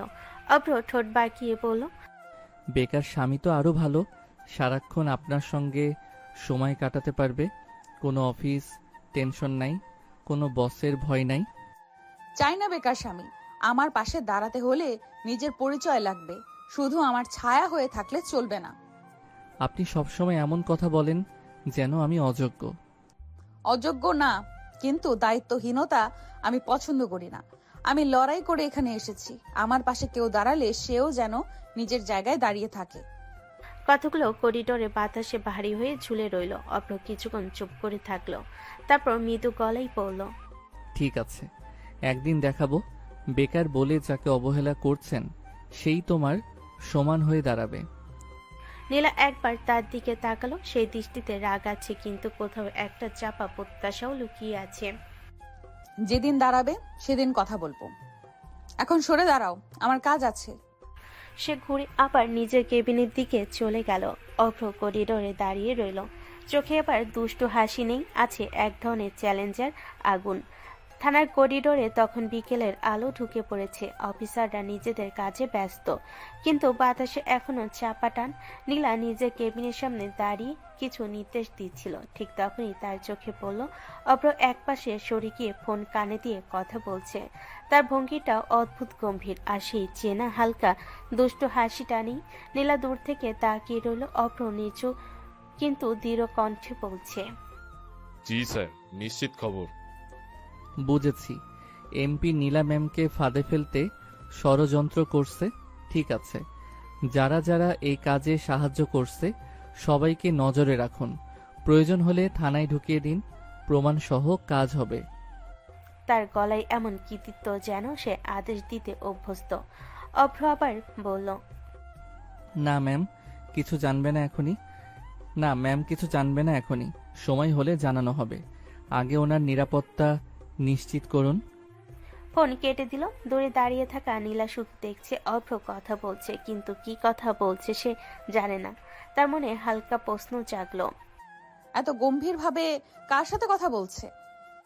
অভ্র ফোন পকেটে রেখে আবার আগের মতো স্বাভাবিক ভঙ্গিতে হাঁটতে শুরু করলো। মুখে আবার সে হালকা হাসি, কিন্তু চোখে চোখে এক অদ্ভুত গভীরতা। নীলা ধীরে এগিয়ে এলো। কার সাথে কথা বলছিলে? এমনি একটা পুরনো বন্ধুর সাথে। থানার সামনে দাঁড়িয়ে এত গম্ভীর ভাবে বন্ধুর সাথে কথা বলতে হয়? সবাইকে সবকিছু জানাতে হয় না ম্যাডাম। কথাটা বলে সে সামনে হাঁটতে লাগলো। নীলা স্থির দাঁড়িয়ে রইল। আজ প্রথমবার তার মনে হলো এই ছেলেটা কি সত্যি শুধু বেকার জুনিয়র, নাকি তার পিছনে কিছু লুকানো আছে। থানার ভেতরে শেষ বিকেলের আলো ধীরে ধীরে ফিকে হয়ে আসছে। কেস ডায়েরির শেষ পাতায় সই করে কলমটা নামিয়ে রাখলো নীলা। সারাদিনের দৌড়ঝাঁপ, জেরা, রাজনৈতিক চাপ সব মিলিয়ে শরীরটা অবসন্ন। সে চেয়ার থেকে উঠে জানালার বাইরে তাকালো। মনে হলো আজকের দিনটা খুব লম্বা ছিল। একটু হাওয়া দরকার, মাথাটা পরিষ্কার করতে হবে। ফাইল গুছিয়ে কেবিন থেকে বের হলো। করিডোর প্রায় ফাঁকা। গেটের দিকে হাঁটতে হাঁটতে তার চোখ হঠাৎ থেমে গেল।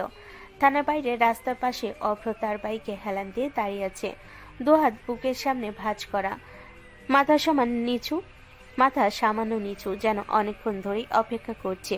নীলা থেমে গেল। তুমি এখনো যাওনি? বলেছিলাম না আজ আপনাকে একা ছাড়বো না। এখন আবার কি নতুন নাটক? চলুন ম্যাডাম। কোথায়? থানার বাইরে দুনিয়াটা কেমন আছে সেটা দেখাতে।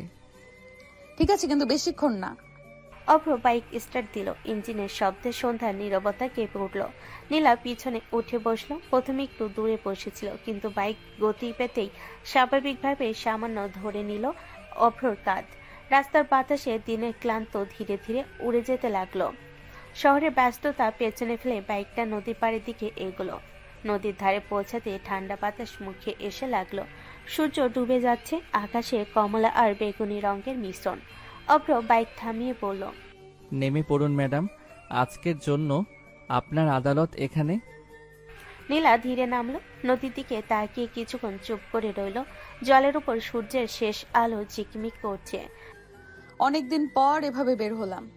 আপনি সব সময় যুদ্ধের ময়দানে থাকেন, মাঝে মাঝে নিজের জন্যেও একটু সময় রাখা উচিত।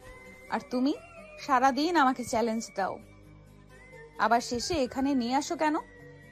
কারণ আপনার রাগের আড়ালে যে মেয়েটা লুকিয়ে আছে তাকে আমি হারাতে চাই না।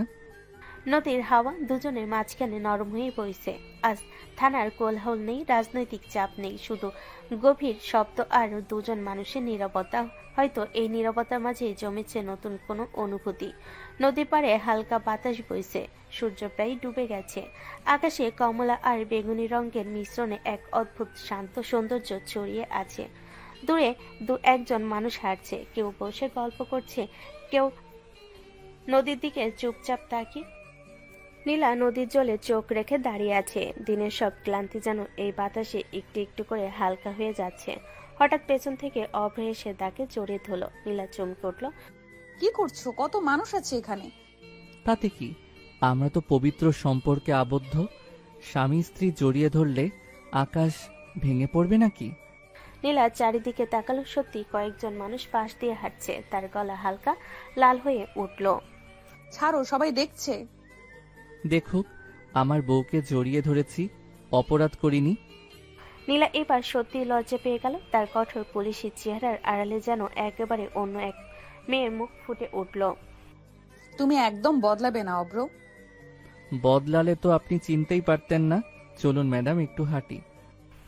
নীলা এবার সত্যি লজ্জা পেয়ে গেল। তার কঠোর পুলিশি চেহারার আড়ালে যেন একেবারে অন্য এক মেয়ের মুখ ফুটে উঠল। নীলা একটু ইতস্তত করলো, শেষ পর্যন্ত তার হাত ধরল। দুজন পাশাপাশি হাঁটতে লাগলো নদীর ধারে পথ ধরে। কিছু দূর যেতে রাস্তার পাশে ফুচকার দোকান, টক মিষ্টি পানির গন্ধ ভেসে আসছে। অব্র হঠাৎ থেমে বলল, ফুচকা খাবেন? এখন? হ্যাঁ, এখনই। বড় বড় কেস সামলানো পুলিশ অফিসারও মাঝে মাঝে ফুচকা খেতে পারে। ঝাল বেশি হলে কিন্তু দায় তোমার। ভাই, 2 প্লেট, একটাই ঝাল কম আর একটা একটু বেশি। তুমি ধরে নিয়েছো কোনটা কার?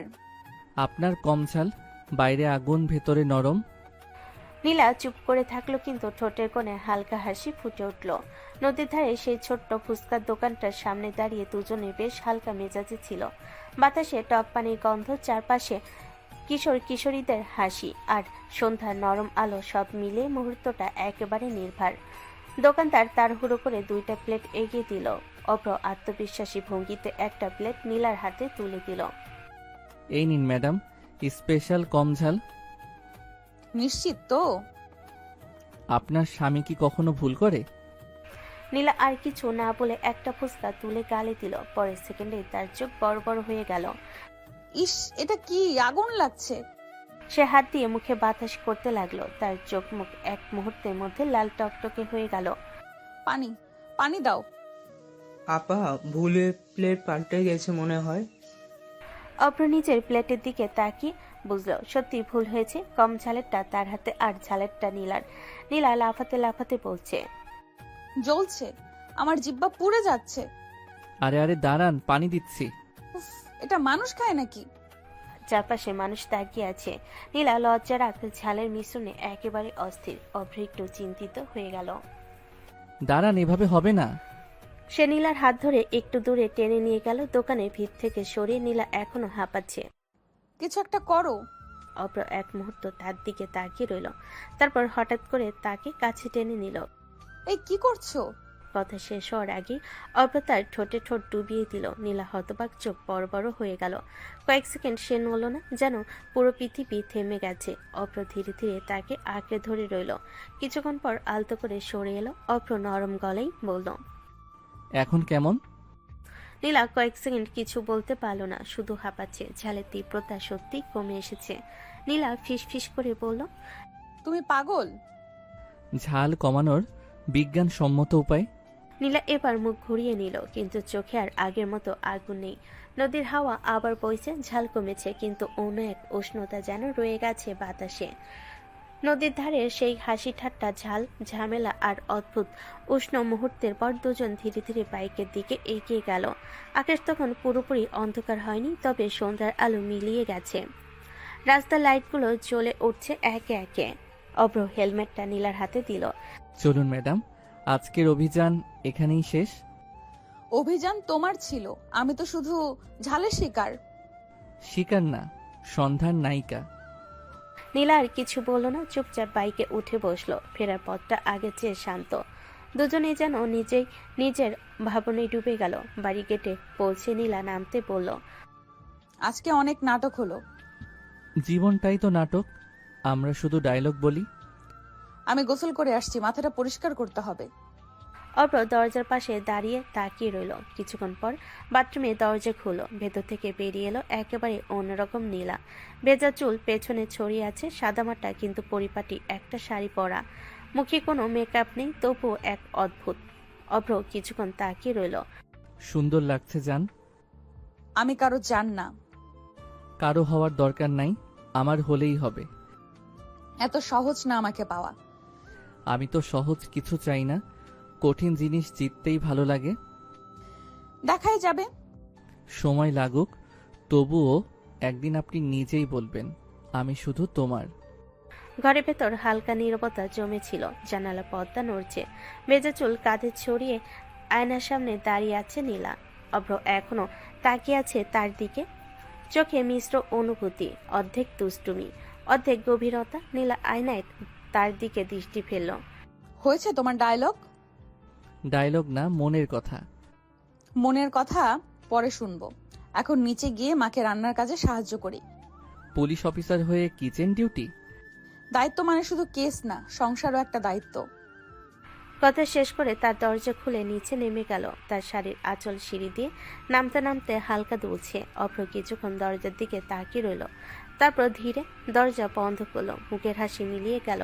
সে বাথরুমে গিয়ে মুখে পানি ছিটালো, দ্রুত ফ্রেশ হয়ে বের হলো। টেবিলের উপরে রাখা ল্যাপটপ খুলে বসলো। স্ক্রিনে আলো পড়তেই মুখের চেহারা পুরো বদলে গেল।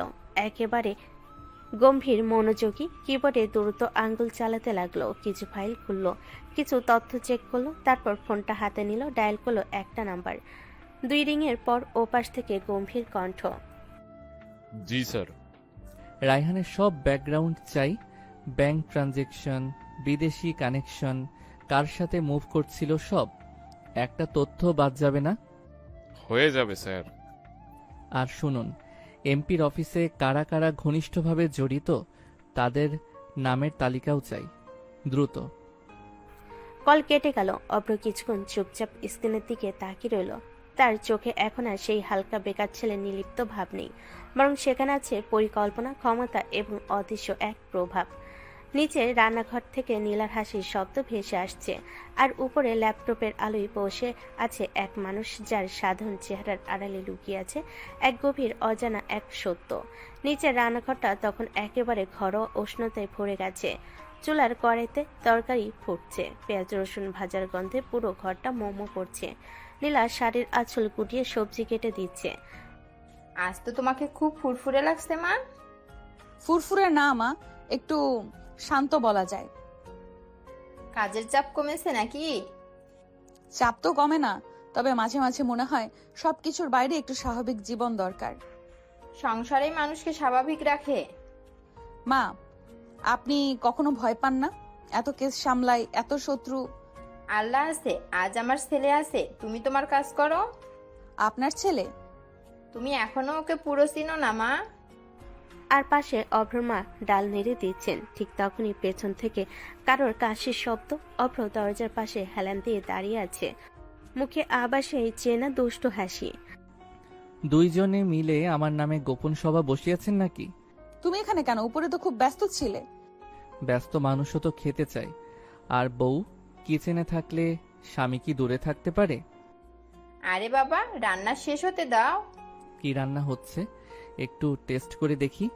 হাত দিও না, এখনো লবণ ঠিক করিনি অভ্র। লবণ কম না, ভালোই হয়েছে, তবে একটু ভালোবাসা কম আছে। নাটক বন্ধ করো। ইউনিফর্ম খুলে শাড়ি পরলে আপনি বেশি ভয়ঙ্কর লাগে যান।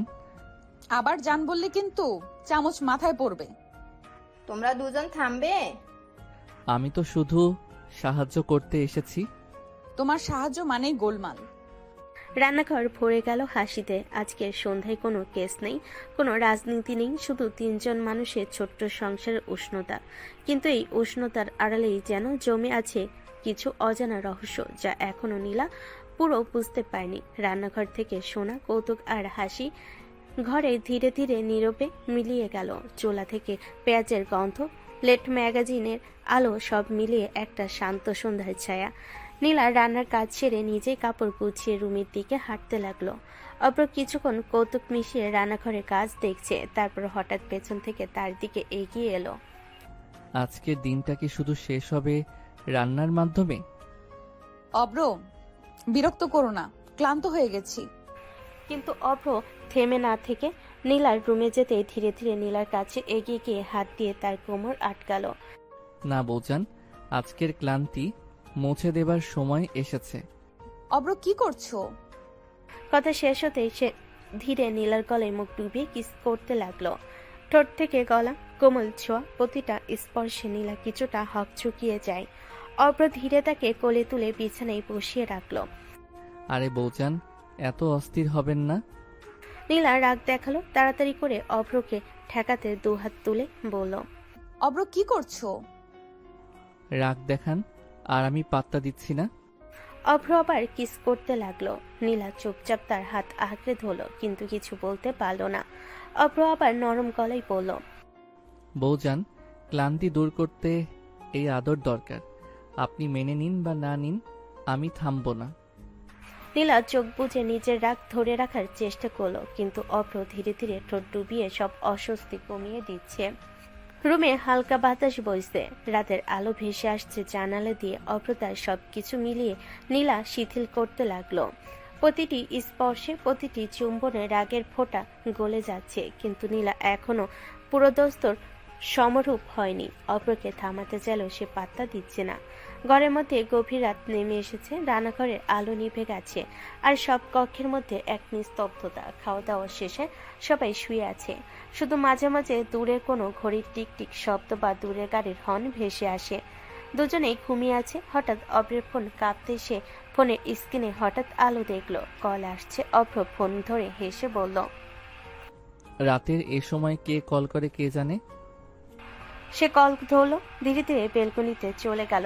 বাইরের হাওয়া ঠান্ডা, তার চোখে এখন অদ্ভুত তীব্রতা। ফোনের ওপাশ থেকে গভীর কণ্ঠ, স্যার, রায়হানের সব প্রমাণ জোগাড় করেছি। পাঠিয়ে দাও। ঠিক আছে স্যার, সব প্রমাণ পাঠানো হবে। নেশা থেকে শুরু করে মেয়েদের রিপোর্ট, সব ধরনের বাজে কাজ রায়হান করেছে। এবার কে বাঁচাবে তোকে, রায়হান? অভ্র হালকা হাসি দিয়ে হাতের ফোনে সব প্রমাণ এক গোপন নাম্বার থেকে নীলার ফোনে পাঠাতে শুরু করলো। ফাইল, ছবি, ভিডিও সব এমন ভাবে যে নীলা কোনোদিন চিনতে পারবে না কে পাঠালো। অভ্র শেষ করে ফোন নিচে রেখে শুয়ে পড়ল। চুপচাপ, কিন্তু মনে মনে পরিকল্পনা তৈরি হচ্ছে। চোখ বন্ধ, কিন্তু মন ব্যস্ত। পরে সকালে নীলা ধীরে ধীরে চোখ খুলল। ঘরের আলো ধীরে ধীরে ভেতরে ঢুকছে। সে হাত বাড়িয়ে ফোনটা ধরল, স্ক্রিনে চোখ পড়ল। অনেকগুলো ফাইল এসেছে। নীলার ভুরু ভাঁজ হলো। এগুলো কে পাঠালো? সে একটি ফাইল খুলল, চোখ বড় হয়ে গেল। প্রমাণের পর প্রমাণ, রায়হানের সমস্ত খারাপ কাজ। এবার কে তোমাকে বাঁচাবে রায়হান? কিন্তু এগুলো পাঠালো কে? নীলা ঘরে বসে ফোনের স্ক্রিন ধরে তাকিয়ে আছে। চোখের দিকে লেগে থাকা আলো এবং প্রমাণের ফাইলগুলোকে এক একে দেখছে। রায়হানের সব বাজে কর্মকাণ্ড, নেশা, মেয়েদের রিপোর্ট, প্রতিটি কেলেঙ্কারি, সবকিছু স্পষ্টভাবে সামনে। হঠাৎ সে গভীর নিঃশ্বাস নিয়ে অভ্রকে ডেকে বলল, অব্র, 1 মিনিট, দেখো তো কে যেন রায়হানের সব অপকর্মের প্রমাণ পাঠিয়েছে। অভ্র ঘুম ঘুম ভাব নিয়ে তাকালো, মুখ এমন ভান করলো, বিস্ময়িত মুখে বলল, সত্যি? হয়তো আপনার কোনো শুভাকাঙ্ক্ষী বা ভালোবাসার কেউ পাঠিয়েছে। শুভাকাঙ্ক্ষীরা ভালোবাসার কেউ? আমার তো এমন কেউ নেই, তবে যে পাঠিয়েছে তার প্রতি সারা জীবন কৃতজ্ঞ থাকবো। জান, সেই লোকটা তো আমি। কিন্তু অভ্র মুখে কিছু বলল না। তার চোখে দুষ্টু চাহনি এবং ধীরে ধীরে একটা পরিকল্পনা ভেসে আসে। এবার একটু আদর করেন না বৌজান। এখন সময় নেই অব্র, অফিসে কেস আছে। নীলা ওয়াশরুমে গিয়ে ফ্রেশ হয়ে ইউনিফর্ম পরে বের হলো। অভ্র তাকিয়ে রইল নীলার দিকে, বলল, চলি, কাজ আছে। যান যান, পুলিশ বউ বিয়ে করে আছি বিপদে, রোমান্সের বদলে শাসন শুনতে হয়। নীলা কোনো উত্তর না দিয়ে বের হয়ে গেল। অভ্র কিছুক্ষণ দাঁড়িয়ে দরজার দিকে তাকিয়েছিল, তারপর ধীরে ধীরে ল্যাপটপের দিকে ফিরে গেল। ঘরের মধ্যে এখন অদ্ভুত নীরবতা। বাইরে সকাল হালকা আলো ফেলছে। অভ্রের চোখে আবার সেই গভীর গোপন পরিকল্পনার চেতনা। নীরব ঘরের মধ্যে যেন সময় থেমে আছে, কিন্তু আকাশে নতুন দিনের আলো এসে ছুঁয়ে দিচ্ছে কিছু অদৃশ্য উত্তেজনা। নীলা ইউনিফর্মে সেজে থানে রাস্তা ধরে এগুচ্ছে। বাতাসে নতুন দিনের হালকা হাওয়া, কিন্তু তার চোখে অদ্ভুত এক তীব্রতা, একটা মিশ্রণ, রাগ, দায়িত্ব এবং বিচার পরায়ণতার। নথিপত্র আর ফোনের স্ক্রিন থেকে প্রাপ্ত সব প্রমাণ সে ব্যাগে গেঁথে নিয়েছে। চোখে অদ্ভুত ঝলক, যেন আজ রায়হানকে শেষবারের মতো বিচার করার জন্য প্রস্তুতি নিচ্ছে। থানার গেটে প্রবেশ করতেই অফিসাররা তাকে স্বাগত জানালো। অভ্র কিছুটা দূরে দাঁড়িয়ে আছে, কিন্তু দূর থেকে দেখছে নীলা কতটা দৃঢ় এবং ফোকাসড। নীলা কোর্টরুমের মতো অফিসে ঢুকে বলল, অফিসার সাহেব, রায়হানের বিরুদ্ধে সব প্রমাণ এখানে। এই প্রমাণের আলোকে দ্রুত ব্যবস্থা নেওয়া হোক। কর্মকর্তারা নথি খতিয়ে দেখতে শুরু করলো। নীলা ধীরে ধীরে তার চোখে আগুন নিয়ে বলল, আইন অনুযায়ী যে কোনোভাবে কেউ অপরাধ করেছে তাকে ছাড় দেওয়া হবে না। রায়হান প্রমাণের বাইরে যেতে পারবে না। এদিকে এমপি খবর পেয়ে থানায় এলো, মুখ লাল, চোখে আগুন ভরা। তিনি রেগে গর্জে উঠে বলল, কি হচ্ছে? আমি বললাম আমার ছেলে নির্দোষ, তুমি কিভাবে এই প্রমাণ দিয়ে তাকে ফাঁদে ফেলছো? প্রমাণ যদি ঠিক থাকে তাহলে আইন অনুযায়ী ব্যবস্থা হবে। আপনার ছেলে যদি সত্যিই নির্দোষ প্রমাণ দেখিয়ে ছেড়ে দেওয়া হবে। আপনার ছেলে যদি সত্যিই নির্দোষ প্রমাণ হয়, প্রমাণ দেখিয়ে ছেড়ে দেওয়া হবে আগে না, নয়তো আইনের চোখে সামনে সব শাস্তি অব্যাহত থাকবে। এমপি রেগে রেগে তোলপাড় করছে, চিৎকার করছে, কিন্তু নীলা একদম অটল। এই শহরের আইনবাহী মানুষ হিসেবে আমি দায়িত্ব পালন করেছি। আপনার রাগ আইনকে পরিবর্তন করতে পারবে না। কর্মকর্তারা অবাক হয়ে দেখছে এমপি ক্রমশ হালকা হয়ে আসছে, কিন্তু রাগে তার আগুন এখনো ঝলমল করছে। নীলা ঠান্ডা কিন্তু ভিতরে আগুন নিয়ে বলল, আপনার ছেলে আইন অনুযায়ী বিচার পাবেই, ক্ষমতা দিয়ে পার পাবে না। রায়হান থরথর করে কাঁপছে। প্রতিটি প্রমাণের সামনে সে অন্ধ হয়ে গেছে। থানার কক্ষে সব প্রমাণ খতিয়ে দেখা হলো। রায়হানের কেলেঙ্কারি, নেশা, মেয়েদের প্রতি অবহেলা এবং প্রতিটি বাজে কর্মকাণ্ড সবই স্পষ্ট। আদালত ও থানার কর্মকর্তা একসঙ্গে নিশ্চিত হলো যে কোনোভাবে রায়হানকে ছাড় দেওয়া সম্ভব নয়। নীলা তার চেয়ারে বসে সবকিছু নজর রাখছে, চোখে অদ্ভুত তীব্রতা, মুখে কঠিন এক অঙ্গীকার, আইন মেনেই বিচার। কর্মকর্তা নীরবভাবে নথি যাচাই করছে, এখনো কলম দিয়ে নোট নিচ্ছে, কখনো হাতে কলমে প্রমাণ গুছাচ্ছে। অপ্র কিছুক্ষণ আগে এসেছে। অপ্র দূরে দাঁড়িয়ে দেখছে, মুখে মৃদু হাসি, মনে মনে বলছে, জান, তোমার সাহস সত্যিই অসাধারণ। রায়হানকে সকল অপরাধের জন্য যাবজ্জীবন কারাদণ্ড দেয়া হলো। রায়হান কেঁপে উঠল, শ্বাস আটকে আছে, চোখে ভয়। আর এমপি সের আগে অগ্নিগর্ভ, কিন্তু আদালত, আইন তাকে কোনো সুযোগ দেয়নি। নীলা ধীরে ধীরে দাঁড়িয়ে বলল, বিচার হয়েছে, আইন মানা হয়েছে, কেউ প্রমাণের বাইরে যাবে না। কোর্টে বড় অফিসার, যিনি সব প্রমাণ খতিয়ে দেখেছেন, নীলার দিকে তাকিয়ে বললেন, নীলা, তোমার সাহস, সততা এবং দৃঢ়তা দেখে আমাদের অফিসকে গর্বিত লাগছে। তোমাকে প্রমোশন দেওয়া হলো, সিনিয়র অফিসার হিসেবে দায়িত্বও বাড়ছে। ধন্যবাদ স্যার, আমার কাজ শেষ হয়নি, এখনো অনেক দায়িত্ব বাকি। বৌজান, আমি বলেছিলাম আপনি সবকিছু পারবেন। আর দেখেন তো, সব প্রমাণ সত্যি হলে আইনও জয় করে। শুধু আইন নয় অব্র, সাহস আর সঠিক প্রমাণ, এ দুটো থাকলেই বিচার হয়। আর আমি থাকলে সব সময় আপনার পাশে বৌজান। দেখব বেকার স্বামী সারাক্ষণ পাশে থাকবে কিনা। দিনের কাজ শেষ। থানার ঘরে এখন নিস্তব্ধতা। কাগজপত্র সরানো হয়েছে। অফিসাররা প্রত্যেকে নিজ নিজ ডেস্কে ফিরে গেছে। দুপুর থেকে সন্ধ্যার ব্যস্ততা শেষে নীলা এবার অফিসের বাইরে। অভ্র তার দিকে এগিয়ে আসলো, চোখে দুষ্ট হাসি। বৌজান, চলুন বাড়ি যাই, আজ তো ডিউটি শেষ। নীলা বাইকের দিকে এগোলো, হেলমেট পরলো এবং ধীরে ধীরে বসলো। অভ্র তার পাশে বসলো, বাইকের হ্যান্ডেল ধরে বসলো। নীলা ধীরে ধীরে বলল, অব্র, এই সব প্রমাণ কে পাঠালো সেটা বুঝতে পারছি না, পরিচয় লুকিয়েছিল। জান, এই কাজটা তো আমি করেছি, কিন্তু আপনি জানতে পারবেন না। অভ্র হেলমেট ঠিক করে ধরে বাইক স্টার্ট করলো। অভ্র তখনই ধীরে ধীরে নরম ভঙ্গিতে বলল, তবে আপনি আজ খুব মনোযোগী ছিলেন। অফিসের কাজ শেষ, এখন ব্যক্তিগত সময়। ব্যক্তিগত সময়? তাহলে একটু রোমান্টিক দুষ্টামি করা যাক। দুষ্টুমি? অফিস শেষ হয়ে গেছে, এখন বাইকের উপর দুষ্টুমি? হ্যাঁ বৌজান, বাইকের উপর দুষ্টুমি আর রোম্যান্স দুটোই সম্ভব। নীলা হালকা হেসে হেলমেটের ভেতরে মুখ ঢাকা দিল। বাইক রোড ধরে এগোতে লাগলো। সন্ধ্যার আলো ব্যস্ত শহরকে নরম করে দিয়েছে। রাতের হালকা ঠান্ডা আর দুজনের মধ্যে এক নীরব অদ্ভুত উত্তেজনা। অভ্র চোখে ঝলক দেখিয়ে ধীরে ধীরে নীলা কাছে ঝুঁকলো। বাড়ি ঢুকতে নীলা ফ্রেশ হতে রুমে চলে গেল। ইউনিফর্ম খুলে ঝুলিয়ে দিল, বিছানায় শুয়ে পড়ল। চোখ বন্ধ, মুখে হালকা ক্লান্তির ছাপ। অভ্র ধীরে ধীরে রুমে ঢুকলো, চেয়ারে বসে কিছুক্ষণ তাকিয়ে থাকলো। তার চোখে সেই দুষ্টু হাসি। মনে মনে আবার নতুন পরিকল্পনা ভেসে উঠছে। জান, এত তাড়াতাড়ি শুয়ে পড়েছেন কেন? ক্লান্ত লাগছে অব্র, দিনটা অনেক চাপের ছিল। অভ্র ধীরে বিছানার পাশে এসে বসলো, হাতের আঙ্গুলে তার চুল খেলাতে খেলাতে বলল, তাহলে একটু আদর করি, সব ক্লান্তি চলে যাবে। খবরদার, কাছে আসলে খবর আছে। একটু ঘুমাবো, বুঝলে? জান, তুমি ঘুমাও, আর আমি একটু আদর করছি। অব্র থামো।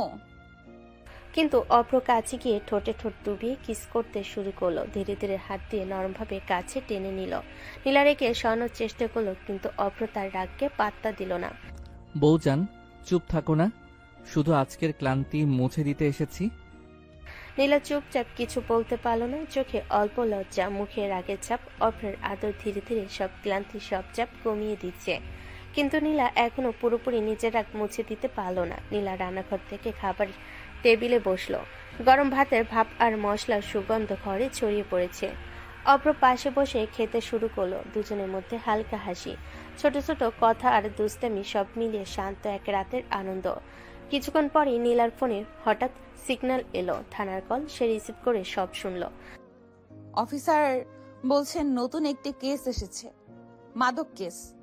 এক্ষুনি তদন্ত শুরু করতে হবে। তুমি এত তাড়াতাড়ি চলে যাচ্ছ? হ্যাঁ, এই ধরনের কেসে সময় অপচয় করা যায় না। জান, তাহলে আমিও যাব। একা তোমাকে এই ঝুঁকিতে যেতে দেব না। অব্র, এটা অফিসের কাজ, খুব বিপজ্জনক। তুমি কি? বউজান, আমি তোমার পাশে থাকবো, ঝুঁকি হোক বা না হোক, আমরা একসাথে। ঠিক আছে, তাহলে যাই, কিন্তু সাবধানে। নীলা দ্রুত ইউনিফর্মে সজ্জিত হয়ে বাইকে উঠল। শহরের রাস্তা ধরে বাইক ছুটতে শুরু করলো। বাতাসে হালকা ঠান্ডা, হেলমেটের ভেতরে চোখে তীব্রতা। দুজনই থানায় ঢুকতে কেসের নতুন ফাইল খোলা হলো। অফিসের মধ্যে এক অদ্ভুত উত্তেজনা। মাদক বিরোধী কেসের নথি ছড়িয়ে আছে ডেস্কে। বড় বড় প্রমাণপত্র, চিত্র, লিপিবদ্ধ তথ্য সব চোখে পড়ছে। নীলা চোখ রেখে ফাইলগুলো যাচাই করতে লাগলো। চোখে অদ্ভুত তীব্রতা, গায়ে অনমনীয় এক শক্তি। লোকেশন ট্যাগ করো। বেশি সময় নষ্ট করা উচিত না। এই ধরনের কেসে প্রতিটি মিনিট গুরুত্বপূর্ণ। সব পুলিশ খোঁজ খবর নেবে, প্রত্যেকের দায়িত্ব বুঝুক, কাউকে অবহেলা করার সুযোগ নেই। বউজান, আজকের কাজ কঠিন, কিন্তু তোমার সঙ্গে থাকলে সবই সহজ। সহজ নয় অব্র, প্রতিটি কাজ নিখুঁত হতে হবে। ভুল হলে কোনো সুযোগ থাকবে না। থানার হলের ভিতরে নীলা ব্যস্ত, কম্পিউটার স্ক্রিনে লোকেশন চিহ্নিত করছে। টিমকে নির্দেশ দিচ্ছে। অফিসাররা কাগজপত্র নিয়ে ঘুরছে। সবাই ব্যস্ত, কিন্তু অভ্র একটু দূরে সরে গিয়ে ফোন হাতে নিল। হ্যালো, হ্যাঁ ঠিক আছে, আমাদের কাছে মাদক পাচারকারী চক্রের খবর এসেছে, দ্রুত খোঁজ নিয়ে আমাকে শেয়ার করো। Yes sir. তুমি কে? কে তোমাকে এসব জানাবে? অভ্র হঠাৎ চুপ করে গেল, চোখে অদ্ভুত অসহায়তা, কিন্তু চুপচাপ কিছু বলল না। তেমন কিছু না জান। একদম নাটক করবে না, আমি সব শুনেছি। ভুল শুনেছ জান। তুমি কি সত্যি বলবে, নাকি আমাদের সম্পর্কটা এখানেই শেষ করব? জান, আসলে আমি সিআইডি অফিসার, গোপনে কাজ করি। এইসব তদন্তের মধ্যে আমি তোমার পাশে থেকেও তথ্য সংগ্রহ করি। নীলা হঠাৎ চমকে উঠল, চোখ বড়, মুখের ভাব রুদ্ধ। মনে হলো হঠাৎ সব সত্য একসাথে তার সামনে চলে এসেছে। তুমি সিবিআই অফিসার? হ্যাঁ জান, এই পরিচয় আমাকে সবসময় তোমার পাশে থাকতে দিয়েছে। আমি শুধু চাই তোমার নিরাপত্তা আর সব প্রমাণের সত্যতা নিশ্চিত করা। তাহলে সব নাটক, সব খেলা, সব কেসের মধ্যে তুমি সত্যি প্রমাণ দাও আমাকে। জান, বিশ্বাস করো, সবই তোমার জন্য। আর এই সত্যিকারের পরিচয়েও আমি শুধু তোমার পাশে থাকব। নীলা থানা অফিসের ডেস্কে বসে আচ্ছন্ন চেয়ারে এই ফাইলগুলো দেখতে রইল। তার চোখে অদ্ভুত ক্ষোভ আর বিস্ময়ের ছাপ। অভ্র দূরে দাঁড়িয়ে ফাইল এবং কম্পিউটার স্ক্রিনের দিকে তাকিয়ে ধীরে ধীরে কথা বলল।